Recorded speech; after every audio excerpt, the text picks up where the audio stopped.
Bonjour, frères et sœurs bien-aimés dans le Seigneur, paroissiens et paroissiennes de l'unité pastorale du Vieux-Longueuil. Mais voici aujourd'hui pour m'entretenir avec vous en ce début de carême sur le thème « Ensemble dans l'espérance ». Vous savez que notre monde, notre humanité, depuis 2 ans, souffre de la pandémie du coronavirus. À cette pandémie vient s'ajouter la guerre en Ukraine. La guerre en Ukraine qui nous fait prendre conscience que parfois les humains peuvent aller plus loin dans leur cruauté. Mais comment vivre dans l'espérance? Comment ensemble marcher et vivre dans l'espérance alors que des moments difficiles sont encore présents dans notre vie? Et je pense que ça vaut la peine, surtout en ce temps où nous sommes en démarche synodale qui nous conduira l'an prochain au synode des évêques sur la synodalité. Ça nous prend le temps d'écouter.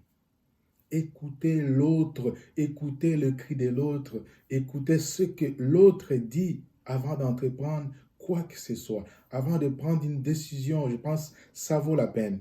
Parce que trop souvent, on entend ce que l'autre a dit, mais est-ce qu'on prend la peine de l'écouter?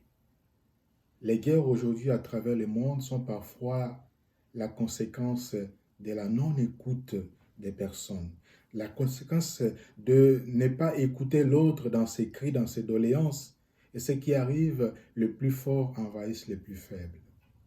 Mais notre Seigneur, ce n'est pas le cas pour lui. Le Seigneur qui va nous accompagner durant ces 40 jours et 40 nuits de temps de carême pour nous préparer à célébrer la victoire sur la mort, sa victoire sur la mort et sur le péché, nous fait comprendre que si nous voulons réussir, si nous voulons vraiment réussir dans cette vie et sortir de la spirale de la violence, nous devrons apprendre à marcher ensemble, apprendre à s'écouter, à se regarder l'un en face de l'autre et à se dire des bonnes choses dans la vérité, dans la justice et dans l'amour. C'est en cela que nous serons capables de faire de notre monde un monde plus juste et plus fraternel.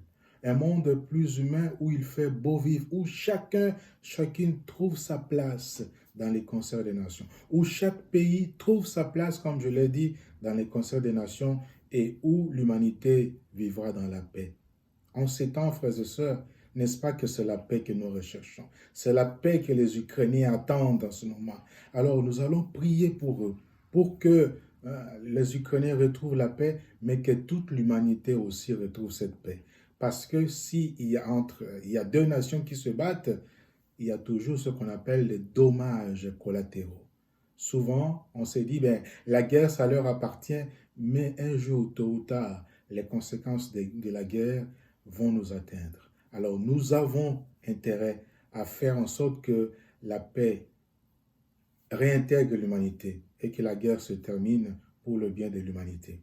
Alors, frères et sœurs, le temps de carême est pour nous le temps de nous réconcilier avec Dieu, le temps de nous réconcilier avec nos frères et sœurs, en cheminant ensemble, à travers le partage, à travers l'aumône, à travers la prière quotidienne, mais aussi à travers des mortifications. C'est en cela que nous sortirons forts durant les épreuves liées à la pandémie et à la guerre pour ressusciter avec le Christ les jours des Pâques. Alors je vous souhaite, frères et sœurs, de passer ce temps de carême dans la joie et dans l'allégresse. Et sachez que les dimanches qui viennent, l'équipe pastorale a préparé des thèmes qui vont être abordés durant les dimanches de carême, les triduum pascal, pour nous permettre que nous puissions nous plonger davantage dans les mystères que nous avons célébrés et que nous célébrerons bientôt, en commençant d'abord par ce temps de carême pour culminer avec les triduum pascal et enfin avec le jour des Pâques. Alors, bien-aimés dans le Seigneur, soyez bénis et restez toujours à l'écoute de votre chaîne YouTube UPVL qui vous donne des vidéos qui vont vous aider à vous ressourcer dans votre vie spirituelle. Merci beaucoup.